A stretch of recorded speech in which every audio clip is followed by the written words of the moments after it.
세계 주요 선교지 소식을 살펴보는 월드미션 브리핑입니다. 이번 한 주 동안에는 어떤 일들이 있었을까요? 먼저 아시아 소식입니다. 마이트리팔라 시리세나 스리랑카 대통령이 지난 4월 부활절 연쇄폭탄 테러 당시 발동한 국가 비상사태를 다시 연장했습니다. 시리세나 대통령은 안보와 공공질서 유지 등을 위해 이 같은 결정을 내렸다고 밝혔습니다. 태국에서 비가 오지 않아 가뭄 피해가 잇따르고 있습니다. 현지 언론은 예년보다 강수량이 30% 줄어서 수돗물 공급이 끊기거나 논바닥이 갈라지는 등 피해가 발생했다고 보도했는데요. 태국 정부는 군용기를 동원해 인공적으로 비를 내리게 할 계획이라고 밝혔습니다.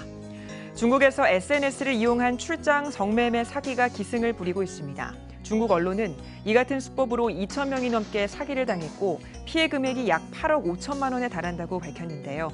경찰은 용의자 472명을 검거하고 1,300장이 넘는 은행 카드를 사용하지 못하게 했다고 전했습니다. 다음은 아메리카 소식입니다. 베네수엘라 수도 카라카스에서 지난 3월 이후 또다시 대규모 정전이 일어났습니다. 이번 정전으로 도로 신호등이 꺼지고 지하철이 멈추는 등의 피해가 있었는데요. 호르헤 로드리게스 공보장관은 전자파 공격 때문에 정전이 일어났다고 밝혔습니다. 멕시코에서 대형 슈퍼마켓 차량으로 위장해 이민자들을 불법 수송하던 조직을 적발했습니다. 멕시코 당국은 이 브로커 조직에 대한 수사에 들어갔는데요. 당국은 브로커에게 속은 이민자들이 화물칸에 갇혀서 질식사할 위험에 처해 있다고 밝혔습니다.